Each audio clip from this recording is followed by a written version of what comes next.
Coming up on this episode of Harmless.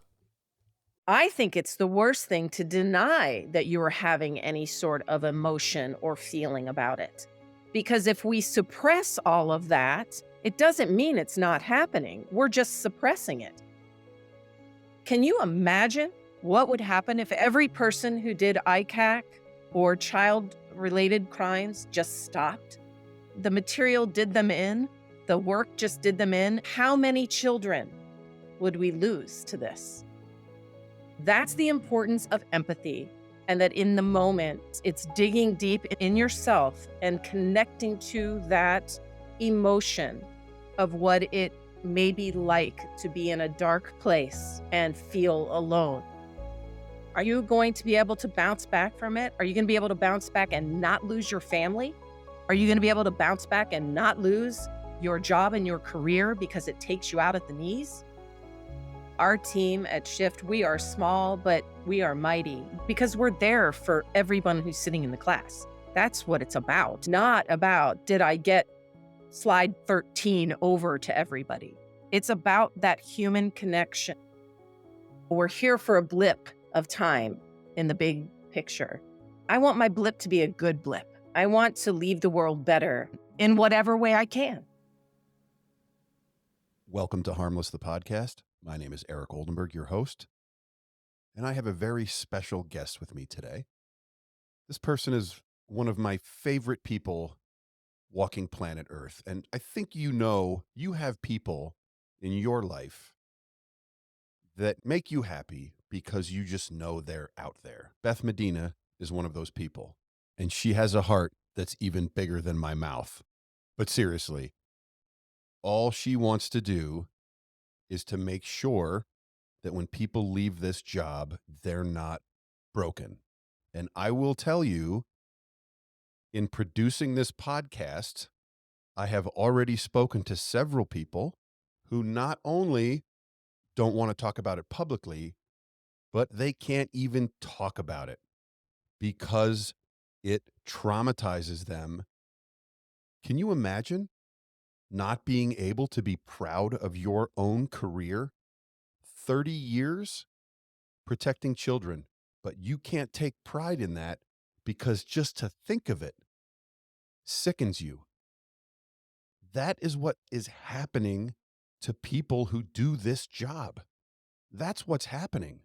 And people like Beth Medina and the folks at her organization, the Innocent Justice Foundation, they want to stop that. They know we're human beings and we're fallible and we're vulnerable and we get affected by things. We're not just a body in a uniform. Nobody in my personal circle knows that more than Beth Medina. And I am so proud to have her on this podcast. You wouldn't be listening to this right now if it wasn't for the support of Beth and the Innocent Justice Foundation. Now, before I play my interview with Beth, if you haven't listened to David's story, the 3-part story that I've released already, The Truth, the Toll, and the Hope, if you have not listened to those, I compel you to please listen to those first before you listen to this episode. Because what that'll do is it'll kind of give you a framework of exactly what kind of can happen way more often than you think. So without further ado, I give you my good friend and just a beautiful human being, Beth Medina. Beth, I am so incredibly happy to have you as a partner in this podcast endeavor, as a friend, as a colleague, but I'm super excited to have you on the podcast today because of the organization that you represent. So welcome. Thank you so much. I'm thrilled to be here and especially talking about this topic in particular. Can you tell me about the Innocent Justice Foundation? Well, the Innocent Justice Foundation was started in 2007. Our mission was to support the work of internet crimes against children task force teams across the country. When we first started, we did things like write grants to try to get ICAC teams more equipment and things that they needed to do the investigation. We didn't initially start out thinking we were going to do something about mental health and wellness. Our founder had some personal history with sexual exploitation and abuse. She was very passionate about supporting the work of internet crimes against children. It was really through our relationship building with the commanders of internet crimes against children task force teams across the country. Through the years of getting to know them, they were really the ones to identify that there were a lot of challenges around losing their best people to the chronic caustic nature of this material. They would have people who had many years under their belts in all different areas of law enforcement, all different kinds of experience. But this type of material in particular was the thing that broke them. They said, if you really want to help us, we need to figure out a way to support them because we don't know what to do and we're losing our best people to this material. So we pulled together mental health professionals, not only with a background in trauma recovery and this idea of building resilience, but also who had a background with law enforcement and who had experience working within the culture of law enforcement. We asked some of those commanders to work with us to develop a resiliency program, education and awareness about mental health and how to support that while doing this type of work. How to recover from the kinds of horrible, traumatic things they were going to be seeing.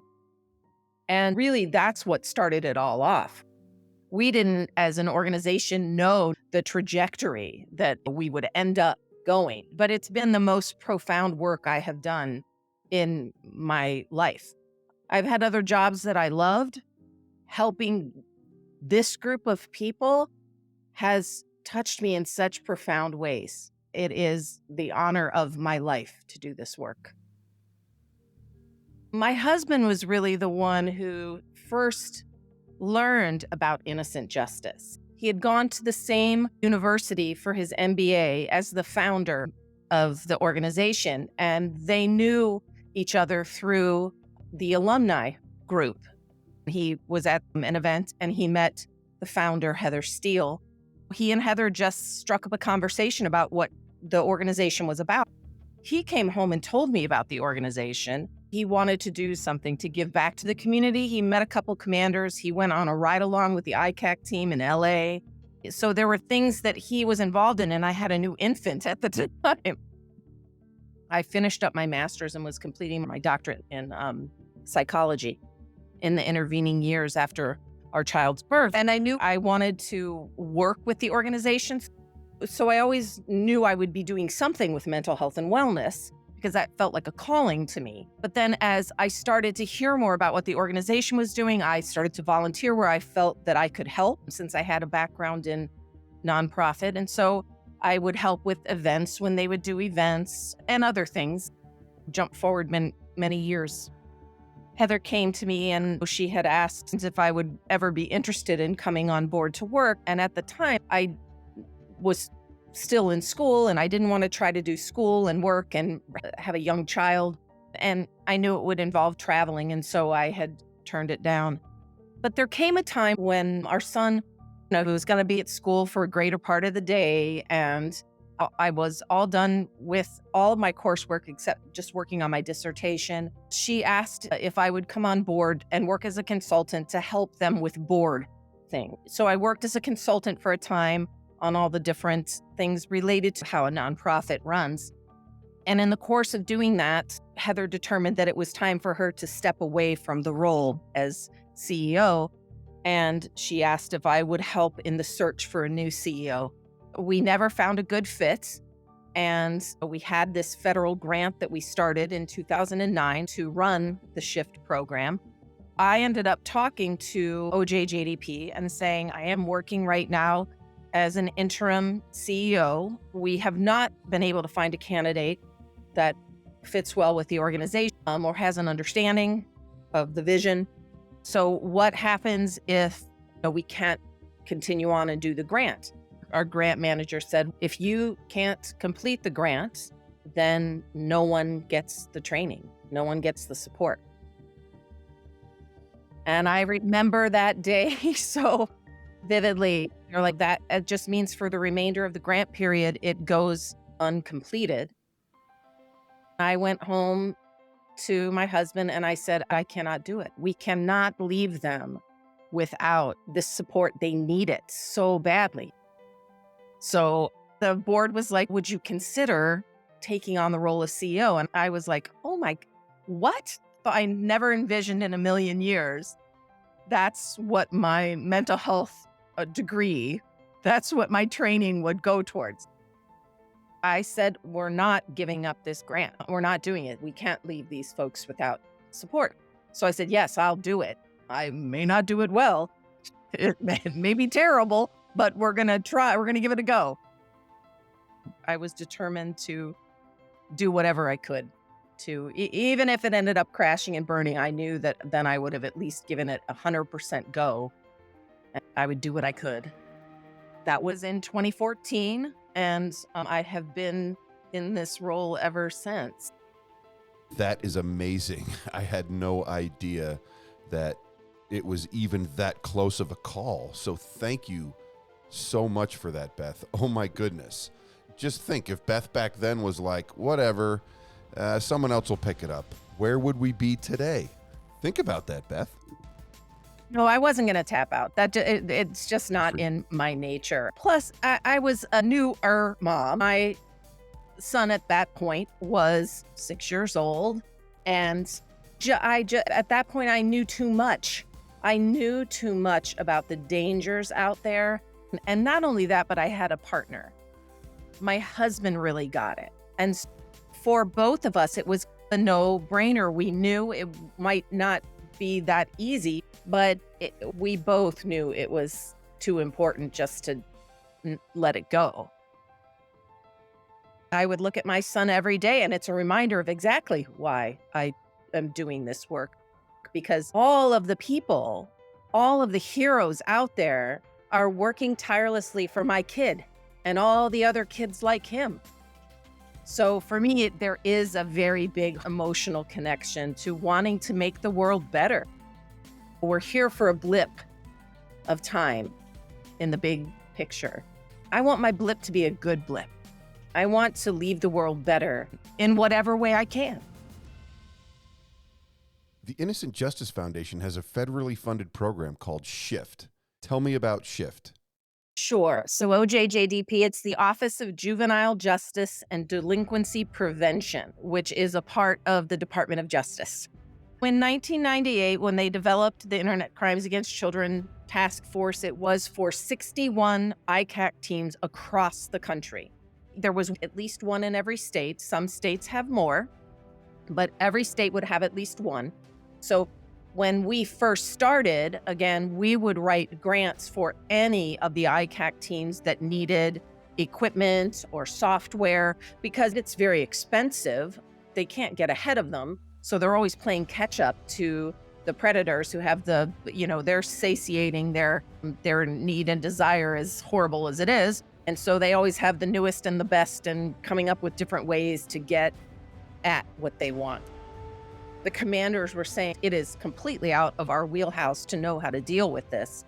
We want to help, we just don't know how. By the time I came on board, we had fully shifted into SHIFT. We had fully transformed into doing this mental health and wellness piece. Sometimes they would seek us out. If they knew us, they would seek us out concurrently to us building this relationship with the commanders. The Justice Department, or OJJDP, was hearing back from them that, yes, we are having so much attrition due to this type of material. And OJJDP and the program managers there and the administrators who said, okay, let's write the solicitation and we're going to put out saying that we need someone to help with officer wellness. So we saw that come out and worked with the commanders to create the initial grant that we wrote for. And I think we were funded at, I want to say it was less than $100,000 initially. It subsequently increased when I came in In 2014, we were receiving around $500,000 a year. So we would go and do full day trainings all over the country. We would take a team in. We always train with one mental health professional who has a background working with law enforcement and an ICAC professional. We team train. And that was unique at the time because people weren't doing that. But we knew that if we were really going to have an impact on changing the culture around mental health and wellness, if we were really going to do that, we had to come in with this approach. And the way I explain it is we have a clinician and then we have a law enforcement representative, like a liaison between the class and the mental health provider, because you have this unknown mental health provider person. I don't know who you are. I don't know what your background is. But now there's a police officer in here that has done the job, knows what's happening, and and it's kind of lets them say, hey, no, listen to this person. So what do students that are going to be attending a shift training, what can they expect? This is really about awareness of what's happening to you, awareness about what a trauma response is. Because people tend, I think, general thoughts was that, nothing traumatic is happening to me. I'm rescuing a child and this traumatic thing happened to them. Nothing compared to what they went through. So I just saw the material or I saw the movies of what happened or I heard audio of what happened. But really the understanding is that the brain can't tell the difference. The brain, this judgment organ that we have between our ears, the idea is that it's going to do whatever it needs to do to keep us safe. It's reading the stimulus all the time that's coming in through our senses. When it hears, sees, smells, tastes, whatever, something of danger, it responds with a trauma response. It's an autonomic response that we're not thinking through things. When those bells go off, when that amygdala takes over, you're not doing executive functioning stuff. You're not thinking through your options. It is so quick just to make sure you're safe. And so often it may not be that there is a direct threat to your body, but you might be reviewing images or video, and all of those things can be flooding in. That stimulus is all flooding into you. It's about body awareness, about what's happening to you when you're having to look at this material or chronically being exposed to the situation, even having to read case notes or testifying. Because in testifying, not only are you reliving what you went through at that moment, but now you're putting words to it and you're saying it out loud to other people. All of that is a very different response that can be happening, but all of that has to do with how your body is going to respond. So words can be traumatic too. It's really about just this awareness and education about what's going on, because in this country, we are woefully uneducated about our own physiology. And then it's about giving tools and techniques. It's not therapy. We're not talking about therapy. We're not talking about screening people for whether or not they can do their job. It's not at all fitness for duty. But those initially were the major concerns, because most times when a law enforcement professional went to see a psychologist or a psychiatrist, it had to do with a fitness for duty question. It wasn't about, I'm here to help you. It's about, are you good enough to be out in the public? Can you do your job? And that's not really the way to support people. It is important to have a level of security around people who are interfacing in public and people who are doing the job of law enforcement. But when you're working in jobs where you're chronically exposed to traumatic material and situations, I think it's the worst thing to deny that you're having any sort of emotion or feeling about it. Because if we suppress all of that, it doesn't mean it's not happening. We're just suppressing it. And the more you stuff it down and suppress it, we're human beings. We can only take so much before we break.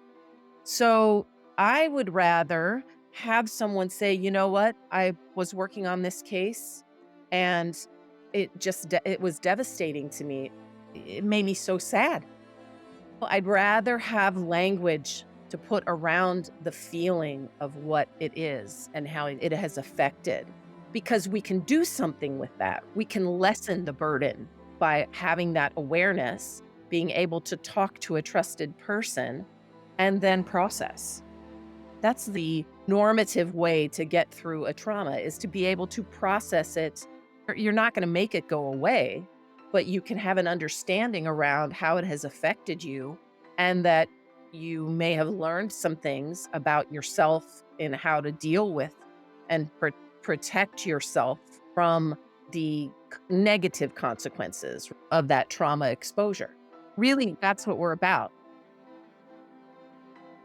It was rough going initially because, again, you're talking about a time when people were not talking about that. It was like you just kind of power through, and it's your job, you do it. It's your mission, you do it. And there was this idea that somehow if you push against it, if you don't let it in, that's going to make you stronger. But we know that's not the case. Even in a trauma response, pushing against, resisting what is happening in your body keeps it there instead of moving into it and letting it go. We used to have to beg them to let us come and do the training. And year after year, it got a little bit easier. And then you got to show up. We have to be present in the room and make space for what's happening there. Because law enforcement, they can smell bullshit 10 miles away. So if you come in and you try to bullshit around what this topic is, they're going to see it and they're not going to believe you. At the time, we had mental health professionals who knew what it was like to work with law enforcement. Even now, it is not very easy to find folks who have a background working with law enforcement and an understanding of the nature of the material. So after all these years and all these trainings, where is Shift now? How would you describe the culture in the Internet Crimes Against Children task forces when it comes to recognizing mental health? It has come a long way. We worked with ICAC to do a survey on mental health and wellness, and just around half have mental health programs that they run, support that they provide for their teams. It's not where I would, I'd like to wave a wand and make sure everybody has a Cadillac version of a wellness program, but it's a damn sight farther along than where we started, where there was almost nothing. Our evaluations are always very good with the program. We are repeatedly asked to come back. Honestly, if they doubled our money, we could do a lot more trainings. But we still have to be able to provide training support and technical assistance support with ostensibly the same amount of money that we had 10 years ago. Resources are always an issue, but that's how it is for all the ICAC teams too. What reason would you apply to the fact that we're only at roughly half of the ICACs have mental health programs in place instead of 80 or 90% or 100%? Some of it is just the sheer makeup of how they differ. All the ICAC teams are not run out of the same types of agencies. So whereas in Arizona, it's out of Phoenix PD, where in New Mexico, it's out of the Attorney General's office. In Ohio, it's out of the Cuyahoga County Prosecutor's office. And then you're still having to sell it up the chain of command. While things have changed, the need always precedes the solution. And sometimes it feels like it's moving at a glacial pace. It's so apparent to us, you and I, because we do these trainings and we go out and we see the need and we hear the need. We hear how people desire to have that support. As to why we're not seeing more implementing of programs, I think some of it is the sheer volume of the cases that they're working. We're asking commanders to now implement a support system, right? Their plates are so full. The thought of now I have to try to figure out what we're going to implement for people or fight that battle take that up the chain of command when you have so many other things happening. It's a big ask. I think all the commanders, their concern is their people, 100%. I think many of them see the value. It's just we don't know where we're going to get the resources for it. We don't know where we're going to find the time to implement it. Don't you think it's important enough to find the time to implement it? That's my response to any ICAC commanders. We can't afford to send people to 1-day training that's free. Can't afford to do that. Police officers are so bad about awareness because we always have to have our guard up. Our shields are always up when we're working. But there's no magic thing. There's no class. There is awareness, introspection, and action. And that's it. Every unit's got a couple of guys and they're shoving it down. So get them to the class just so they can see, just so they can be aware. That's the whole point of shift, is to be aware of the trauma that you're actually suffering. Nobody told us that, you're going to be looking at so much of this. We weren't ready for this. Like when you sign up to be a cop, Beth, like you're pretty sure you're going to see some fights and blood and homicides and all this other stuff. I never thought in a million years, all the years I wanted to be a police officer, I never thought for a second didn't even consider it. I'm going to say this, controversial or not, there's no excuse to not have something in place. No excuse. And I mean something above and beyond what you already have in place for every other rank and file detective, officer, investigator in your unit. You need to have something. There is no excuse. Just having shift come out, that's a start. Not refusing free 1-day training is a start. Yeah, absolutely. Had conversations before with commanders who are supporters of shift. They want us to come out at least yearly, if not a couple times a year. They make sure affiliates are there. They're supportive. But when they say shift is our wellness program, I say to them, that's not good enough. We love being there to support, but we don't have the kind of funding where we can be there to support your team the way they deserve the support. Coming out once a year, that's not good enough. We will do it. We will happily do it, and we will give you 100% of what we've got. But your people deserve more. Of all the years you've been doing this shift work, what are you the most proud of? I'm very proud of the people I get to work with daily. Our team at Shift, we are small, but we are mighty. I learned so much from everybody that has been involved with us over the time that I have been in a leadership role. I have learned so much, probably way more than I have given. I have received so much. Sometimes it's a painful lesson. Sometimes it's a stressful lesson, but I'm learning all the time. I learned so much from the trainers, every single one of them, people in the class. I have really loved, especially initially when I first started, I would prep with the trainers and I'd go through and say, okay, this is what we want people to get out of these slides.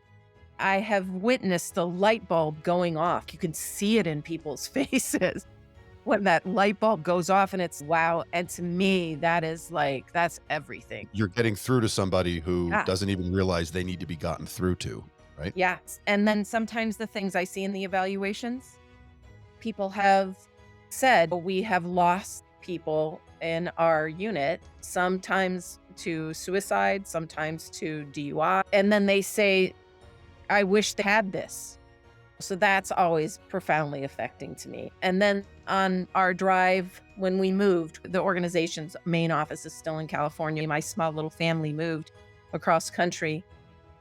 We went to Yellowstone, and I happened to be wearing one of my Innocent Justice t-shirts. We stopped at an Outlook to see some falls. I was standing on top of this mountain looking at the falls across the way, and a gentleman walks up to me and he says, that's a great organization. I used to be a law enforcement officer, and I went to some of their trainings, and it really changed see, I get very emotional. You don't think it's getting to people Yeah. broadly as you would like it to, and then something like that happens. He was there with his family, and he said it meant so much to me. It was such a great training, and it made a real difference for me. I got to see his kids, and I got to see his wife, and here we are, two strangers to one another on top of a mountain. And you And decided to wear that T-shirt that day. yeah, Yep. and to me, it was like every plane delay or every little thing that went wrong in a class somewhere sometime, every crunch time writing competitive grants to try to secure funding, all of it becomes worth it when you know that you touch the lives of people and in a good way. That especially when we're talking about coming up on some of the most evil things that people can do to one another. So you do become that light. You can become that light for someone who's seen the most horrible, horrific things. That's exactly what shift is to me. I took the shift training back in 2012. I was that guy, Beth. I was that guy that's, I'm fine. No, I'm fine. This Yeah. patch of hair that's missing on my face, that's nothing. It's fine. Right? Whatever. Arguing with the family, totally normal. But Yeah. after the training, it gave me that awareness. What I love about when I train with shift, at the end of class, we always get greeted with a couple of thank yous. Thank you so much, a couple of handshakes. The whole class doesn't do it, but I know that this is the small group of people that walk up to someone and say, thank you so much. But everybody else is thinking it. Just because they didn't come up and say thank you, they're thanking you. They know. And you can see when you connect with them too. Like you said, you can see it. And watching a room go from a bunch of uninterested, what is this stupid thing, to And- wow, by the end of the day, and they're thanking you and they've got a whole new outlook. And during class, you have exercises where we talk about, how we're going to apply it, in our personal lives. It's absolutely wonderful training. Knowing there was an organization dedicated to the ICAC effort behind us that was strictly for our mental health. That's important to know that, yes, they funded something that is there to support us. Yeah. And I'm grateful because we're a tiny nonprofit, we're small. I work with 3 other full-time employees in the nonprofit and of course our training consultants. It is so mission driven. We just want to be there to help support the people who do the work because we know how important it is. Can you imagine what would happen?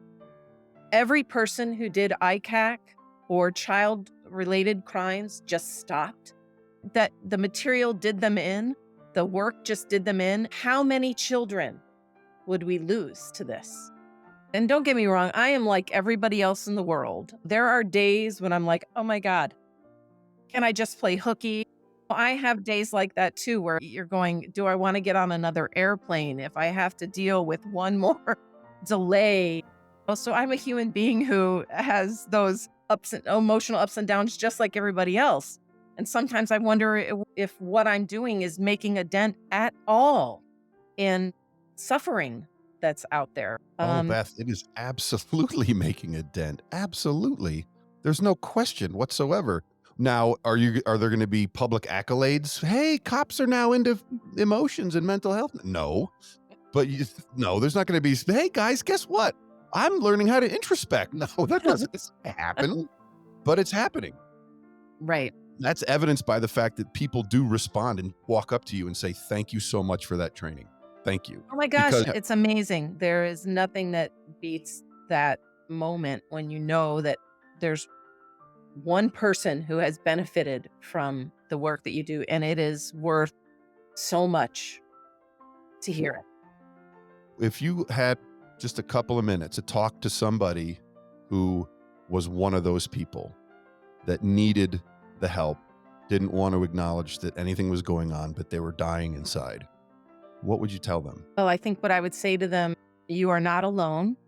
And even if you think it wouldn't help to unburden a little of that, I would stop a class.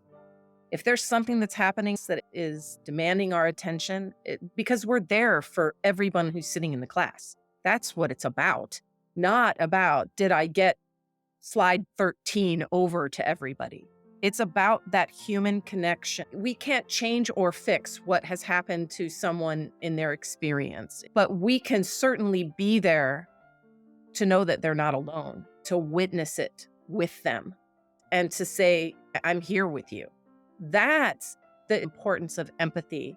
And that in the moment, it's digging deep in yourself and connecting to that emotion of what it may be like to be in a dark place and feel alone.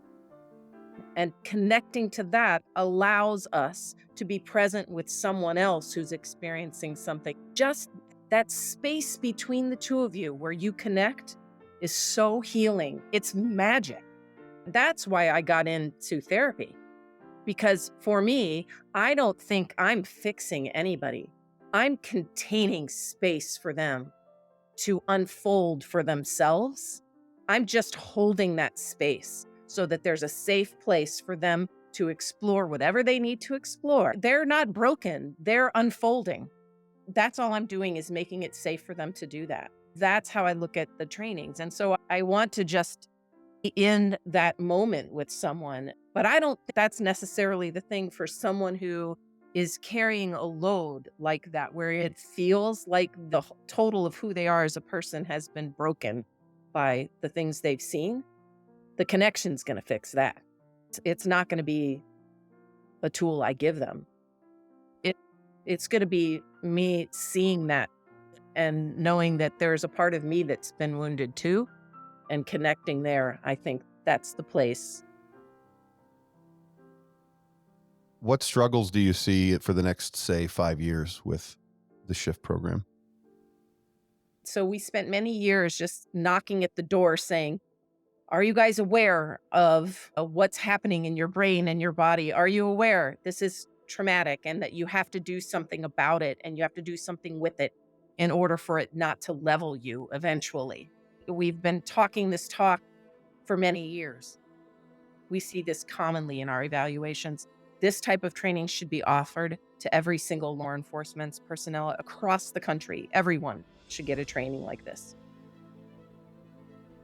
And while I agree with that, I think sometimes if you're just selling it as a checkbox, that you're going to do a disservice.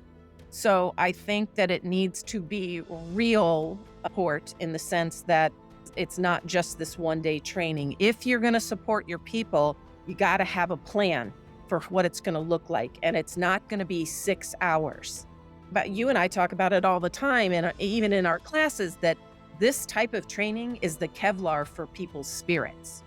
And if you don't give it the same credence as you would any other professional training skills you learn throughout the course of your professional life, it will fall by the wayside and it will not do what it has the potential to do. The checkbox of it concerns me, and the nature of everybody wanting everything virtually. Already, it's very hard for people to be vulnerable. It's already hard enough to show up in a class, especially when you've had a culture that doesn't want you to talk about how you might be affected by the work that you're doing.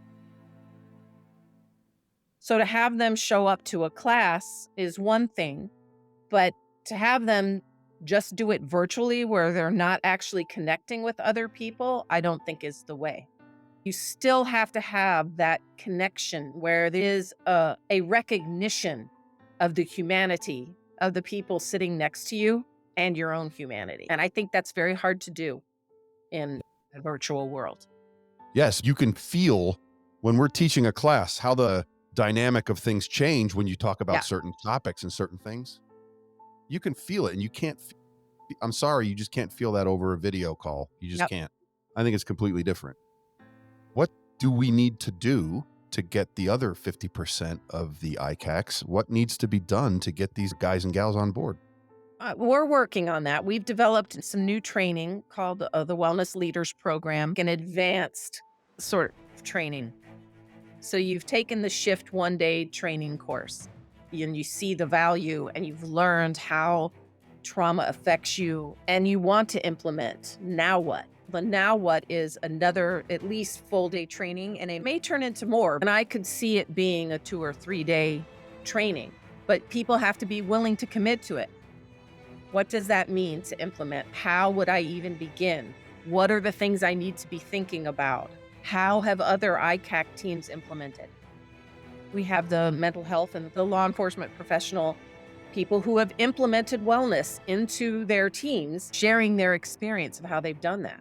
Right now, it seems to be a hard sell to get people in full day classes. Post COVID, everybody wants it very quickly. Everybody wants a TikTok video of do these 3 things and you'll never feel challenged again. And that's bullshit. It's not like you're going to take this class today and you're going to be given the formula to never have this material come back on you at all. That's not what this is at all. The challenges are always going to be there. It's how are you going to bounce back from the challenges? This is a marathon, not a sprint. You are not training for the run. You are training for the recovery. That's how I look at mental health and wellness training. Can you push through? Your body will do it. Can you push yourself through? Yeah. But you are training for the recovery for when that challenge inevitably comes. Are you going to be able to bounce back from it? Are you going to be able to bounce back and not lose your family? Are you going to be able to bounce back and not lose your job and your career because it takes you out at the knees? If you are part of an ICAC unit that does not have some form of mental health apparatus in place above and beyond your normal employee assistant unit, please get with your ICAC commander and see if you can at least get shift training out here. I'm just looking on their website on shiftwellness.org, and they've trained over 47,000 people and conducted over 440 trainings since inception, was taught about awareness. We need everyone to be taught about awareness. Absolutely amazing. And did you know the Innocent Justice Foundation has another program called HEART, helping advocates rebound from trauma? In 2020, they received a generous grant from the Motorola Solutions Foundation, and they were able to expand kind of like the SHIFT program to other people who are forced to deal with stressors from traumatic events and things like that, like law enforcement, fire, rescue personnel, social services, and victim services. Everybody involved in this. For more information about the HEART program, go to innocentjustice.org/HEART, HART. Thank you very much for listening to this podcast. If you enjoyed this podcast, please subscribe to listen to episodes that are released every other Tuesday. And as always, if you know someone that needs to hear this podcast, please send it to them. If you need to send it anonymously, send me an email to harmlessthepodcast@gmail.com, and I will make sure they get it. And if you were that person that this podcast is for, I'm very grateful that you're listening right now. And I hope you can find peace. I know you can.